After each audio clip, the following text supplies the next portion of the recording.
Tenable, they're helping the public sector, I understand, with free CNAPP cloud posture reviews. In my experience of doing this with other customers, over a 30-day period, we've been able to show how we can reduce the number of critical and high risks by up to 65%. We can reduce the amount of effort required to patch the very, very important vulnerabilities that we know are being exploited in the wild. Because of the nature of our platform, we can ingest not only identity-based vulnerabilities, we can ingest web application vulnerabilities, we can ingest cloud vulnerabilities into the platform. We can put that together using a scorecarding mechanism, and we blend that and normalize that in the vulnerability priority ratings across the platform. Those scorecards, it's a very good way to show the posture of each service to those individual service owners, so the business itself can see, this service doesn't need as much investment possibly as another. By ingesting asset criticality, we can then apply business context to that. And that's key, isn't it? The business context. It's all about business context. You look at some of the data, we can see that organizations with a hybrid cloud environment are being breached just as often as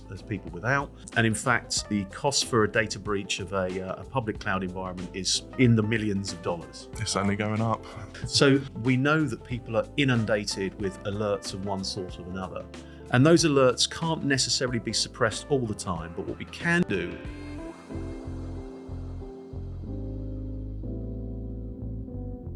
Hello, and welcome to the Cantium Podcast in partnership with the Public Sector Focus. My name is Grant Barnes. I'm the Threat and Vulnerability Manager here at Cantium, and today we're talking about cloud-native application protection platforms, also known as CNAPP. And joining me today is Peter, a cloud sales specialist at Tenable. Thank you for joining us. As a cloud expert at Tenable, could you tell me a little bit more about CNAPP and what it does? Sure, yeah. Thank you very much indeed. Yeah, it's great to be here. So CNAPP is a term that was coined by Gartner, and it stands for Cloud Native Application Protection Platform, which is a bit of a mouthful. A bit. And, I'm not one for acronyms, so I like to kind of explain, fundamentally what that means. And you'll hear the word CNAPP used by multiple different vendors, and by and large, they're describing the following kind of components. Mm-hmm. The first component is the posture of your cloud environment. And by posture, what we tend to mean is, are my assets exposed to the network? Have they been configured towards either known best practices or industry standard best practices? Are there secrets available in plain text in the environment? Right, and in which case, you flag that up for individual cloud admins or DevSecOps people in order to ensure that they obfuscate those appropriately. One of the other components that's a function of CNAPP is something called cloud workload protection. Yes. And cloud workload protection comes in different shapes and form depending on which vendor you refer to. Mm-hmm. Some of them refer to runtime security capabilities, rather like an antivirus or an EDR agent or an XDR agent, as you've probably heard from vendors like Microsoft, CrowdStrike, and others. But they also refer to the ability for the platform to capture vulnerability information in its basic context, and then apply traditional vulnerability management best practices and hygiene, whether that's CVSS scoring or introducing other sources like MVD into the mix, so you can again QA and query vulnerabilities that exist on your workloads. Some of the other key facets to understand about a CNAPP platform is something called cloud entitlement, identity and entitlement management. Yeah. And what that really refers to is who are my users that are connecting to the environment? What are those users doing? What resources do they have access to? And are there excessive privileges associated with those users and potentially inactive users still within my environment that I need to prune out of the infrastructure? But then there's also components, as you may or may not know, but workload identities outnumber users' identities. Mm-hmm. By either kind of 10 to 1 or 20 to 1 in some instances. So again, we're looking at the operations that those workloads do. And again, are those workloads over permissive? Are they using roles that have been created by the cloud provider that again are giving them permissions that are a little bit too exorbitant or over permissive? So that's workload protection, identity and entitlement, posture management. The other key component that most organizations talk about when they talk about CNAPP is the ability to do data security posture management. Okay. Okay, and that comes in a couple of forms, right? You can provide information on data access management, right, and data access governance. So going back to my entitlement and identities and entitlement capability, what users have access to what data? And again, that's a pretty simple question that you should be able to answer, right? Should. A classic security scenario: who has access to my data, right? But funnily enough, it can be quite difficult to render that information clearly for people to see in cloud environments. The other thing is really to try and determine what type of data, and how to classify the data that is in that cloud storage environment. Classification, yes. So we all know classification these days is key, not only as a zero trust principle, but as a principle of security by and large, right? So so data security posture management, again, helps classify the data. And then if you render that simply and easily for users to use, we can do the classic thing of tying users to sensitive data. We can use posture management to see what sensitive data is connected to the internet. And we can use a number of ways then to build all the right kind of reports together to give you that holistic view, which is essentially what the CNAPP platform does, provides that holistic correlated event view in a single platform, traditionally in a single dashboard. So that's my hopefully not too long-winded explanation of what a CNAPP platform is. No, brilliant. Thank you very much. All right, pleasure. So, Peter, local government have many external facing services to the public, such as waste management, social care. With the constant bombardment from the media around cybersecurity, how do we bring clarity about the cloud security to the executive board and the public, essentially, because they're the ones using this service? Yeah. So that's a good question, and to be fair, it's one that Tenable has spent an awful lot of time thinking about and producing solutions around. Holistically, as you know, Tenable is well known for its ability to provide vulnerability information and then demonstrate to customers how to prioritize vulnerabilities appropriately in their environment. Yes. And by prioritizing those vulnerabilities based on threat research that we ingest into the platform, and render to customers to see, we can reduce the amount of effort required to patch the very, very important vulnerabilities that we know are being exploited in the wild. Yes. The other thing that we do is we can ingest information on the assets to look at the asset criticality that sits behind that particular vulnerability and that particular device in your environment. Okay. Now, by ingesting asset criticality, we can then apply business context to that. And that's key, isn't it? The business context. It's all about business context. Yeah. So as a security team, we know that people are inundated with alerts of one sort or another. And those alerts can't necessarily be suppressed all the time. But what we can do, if we can contextualize it properly with an asset criticality rating, if we can contextualize it with a vulnerability prioritization rating, showing you the vulnerabilities that are being exploited in the wild. Yeah. And if we can bring that together, we can create cyber exposure scorecards that allow an overlay of business context to that particular asset. So is it a problem that's associated with your waste management system? Is it a problem that is going to really affect the overall availability of the social care platform?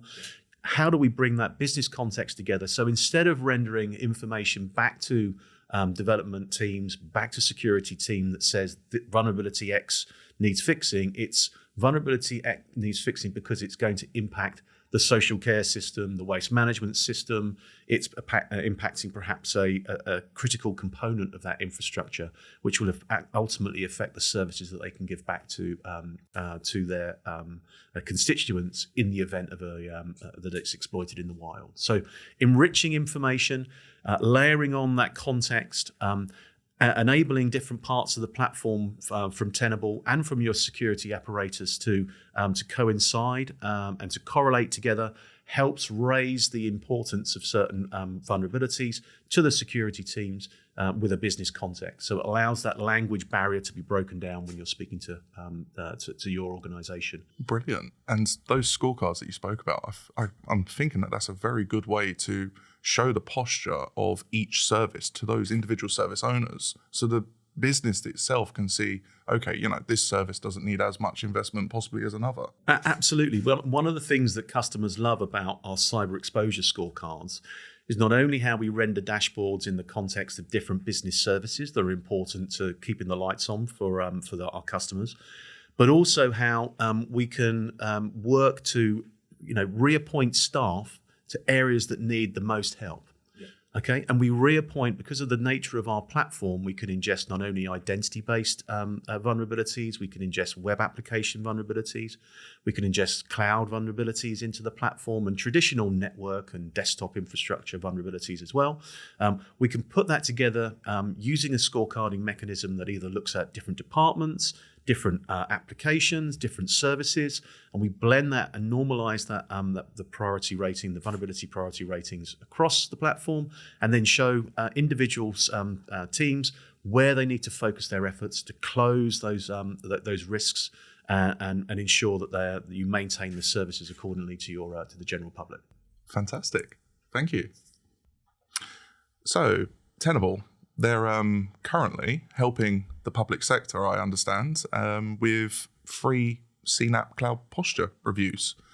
Absolutely, yeah. So with the help of the public sector team at Tenable, we've created an opportunity for public sector teams to get access to the Tenable cloud security offering in order to perform both posture assessments, workload vulnerability assessments, identity and entitlements assessments, and also data access management assessments on their environments for a period of 30 days and get the support and guidance from yourself and Tenable to show public sector organizations whether there are any gaps in their current security apparatus that need to be closed.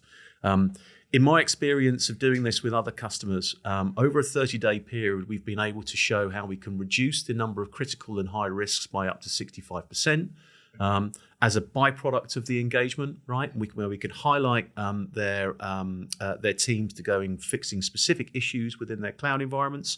And again, off the back of that particular engagement, we can pull together rich and very varied management reports that will benchmark them against either industry standards or GDPR-related standards. Okay, so it brings compliance into the mix.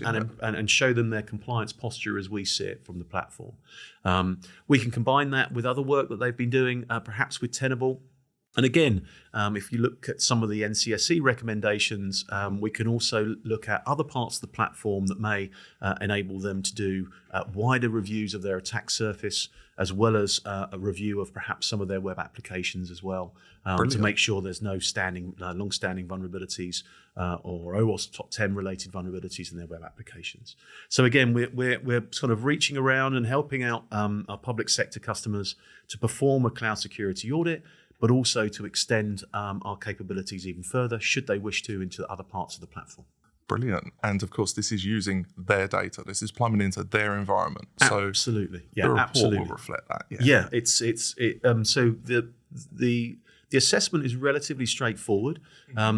All we require is the access to their cloud administrators, or a person that can create what's known as an IAM role for our cloud security platform to connect into. Yeah. Our platform will then connect into their environment, and we'll create a SaaS-hosted dashboard, which will have all their information and all their data populated in there.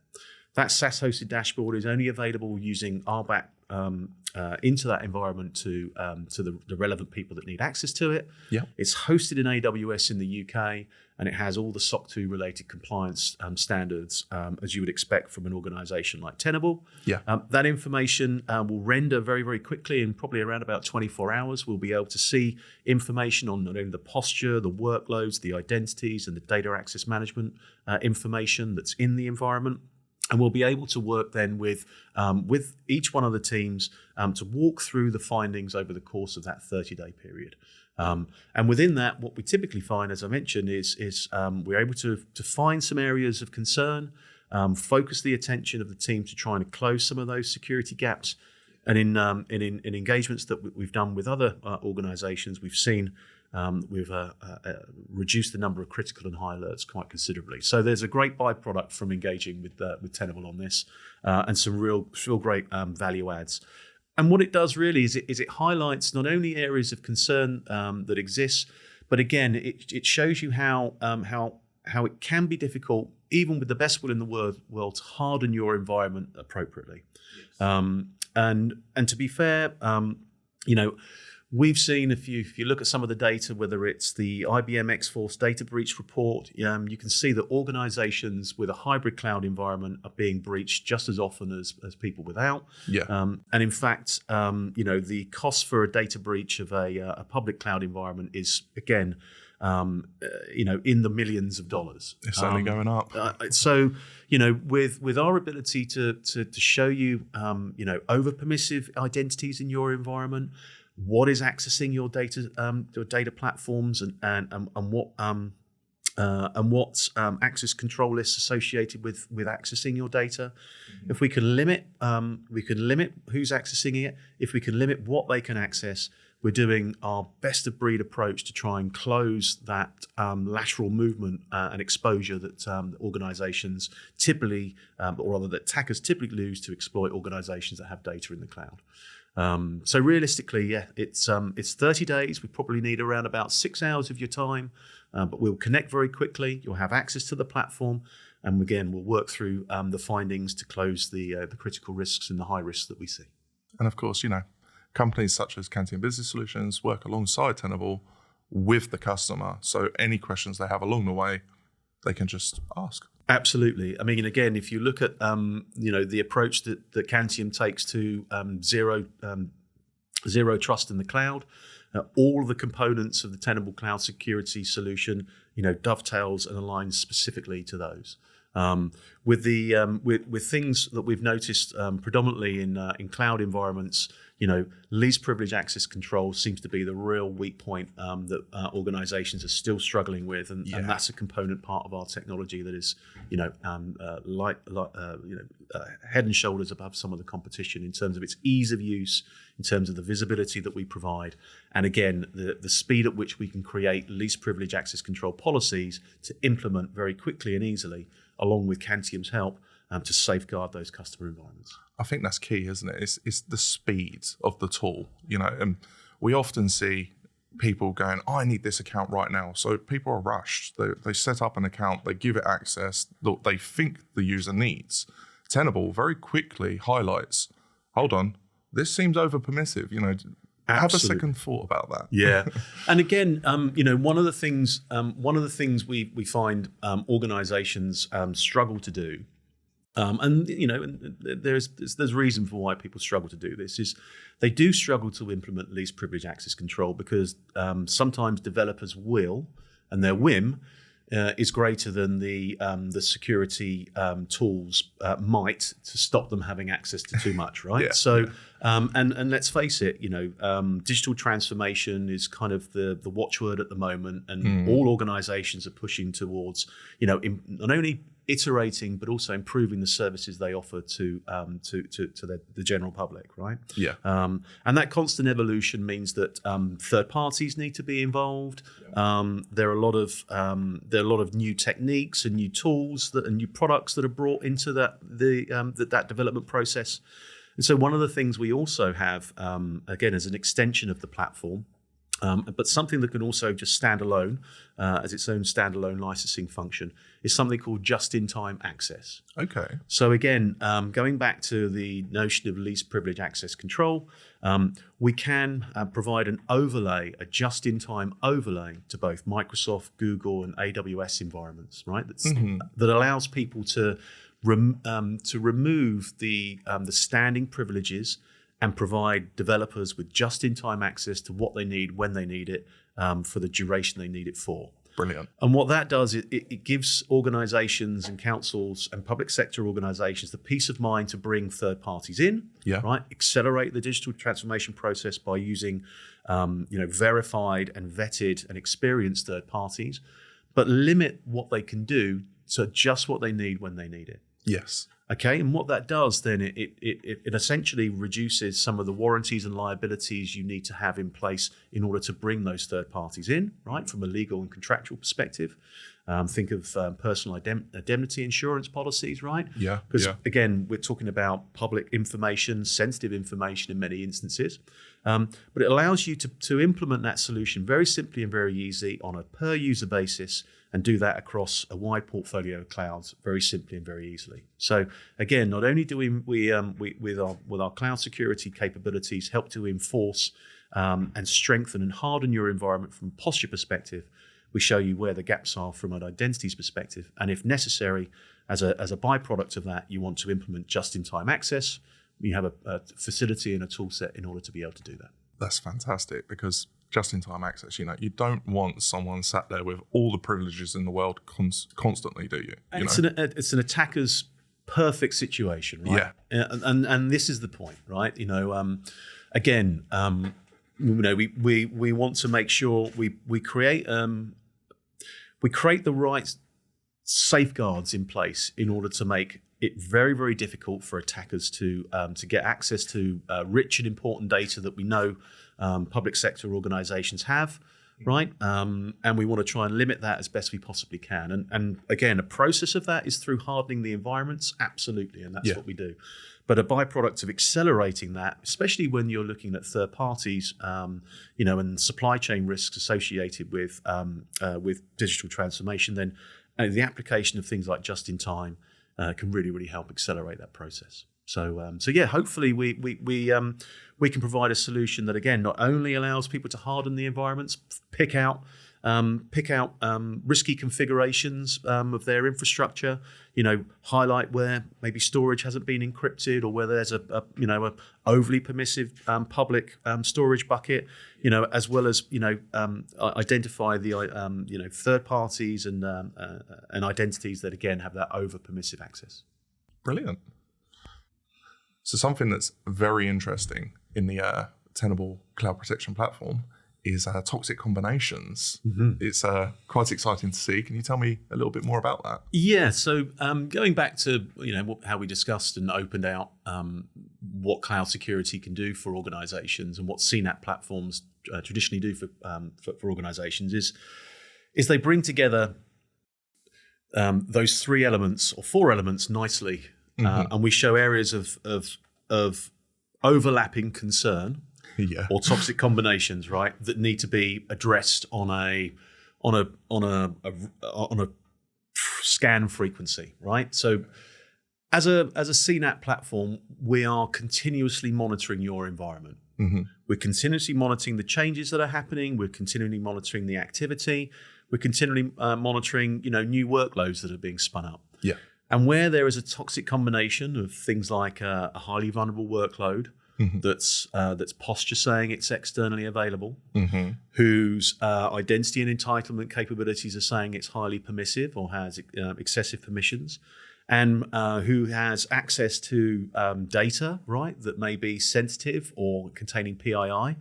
That creates that toxic combination, that correlation of event and alerting, that we feel we need to bubble up as quickly as we possibly can to our users to be able to jump on and mitigate and triage as quickly as possible. So it's bringing prioritization into the mix, isn't it? Yeah, absolutely. I mean, our platform has the capabilities of being used by a specialist, right? Whether that specialist be someone that is specifically working on workload vulnerabilities, or whether that specialist is focused more specifically on information security, right?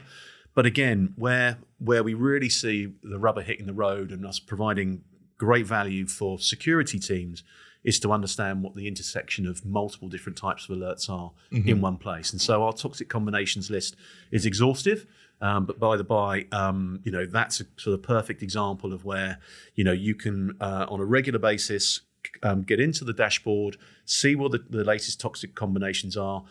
You can democratize that information through whether it be Jira or ServiceNow integration through to the right teams. You can alert appropriately through that platform and provide all the rich context on how to mitigate against that. And as I said, there are multiple ways in which you can mitigate against an alert. We can mm-hmm. go in and ultimately fix the underlying vulnerability, right? We can look towards hardening the posture of it externally facing potentially. We can look at remediating quickly the standing privileges that are associated with it. And again, we can use one-button remediation in order to do that in our platform. Or you can look at limiting the data access associated with that particular device and what it can access and how it accesses it, right? So there are multiple different ways to mitigate, some faster than others. If I look at the way in which people patch their environments, again, it tends to be through a very extended process sometimes. So maybe a quick mitigation would be to look at the network posture or look at the identity that's sitting underneath it to limit that exposure or that toxic combination and rule it out from something that is creating risk in your environment. So especially with local government, this is a great area because, again, back to prioritization. You're bringing the worst of the worst in, but not just, the only way to fix it is to patch this vulnerability. You're actually bringing all of the data together to say, well, think about this, think about that. It's not just a case of that ancient service that you dare not touch, otherwise it will break. We can look and go, well, actually, Bill doesn't need overly permissive access, so let's just cut that down. And exactly. You're reducing that attack surface. Like I say, there are always multiple ways to protect your attack surface. And like I say, what we're trying to do is bring all those options quickly and easily to the fore, so that security leaders, people that have got they're time poor, can see very quickly what they need to quickly adjust. We also have another component of our dashboard which says if you only have 5 minutes, right? So if you only have 5 minutes, these are the things you need to go and focus your attention on, right? Alongside the toxic combinations. And then we also have a function where, almost like a detection and response service. So we will detect unusual access or permissions escalations or components of the platform where, when we've normalized, when we've taken a view of your baseline, we've taken a look at your behaviors and we see anomalous behaviors being detected. So again, we provide a bit of a detect and response service. If you only have 5 minutes, you've got to jump in and fix some things quickly. And the toxic combinations piece to really allow people the opportunity to, depending on what their role is, to focus on solving the problems quickest and finding multiple ways in which you can mitigate a particular incident. So hopefully providing public sector people and teams that again are time poor with the accurate contextual information to solve public cloud security problems. Brilliant. Well, thank you so much for your time today, Peter. It's been a pleasure. Amazing. Thanks very much indeed. Thanks for having me. If you enjoyed this episode of the Cantium Podcast in partnership with Public Sector Focus, please subscribe wherever you're listening or by visiting www.cantium.solutions.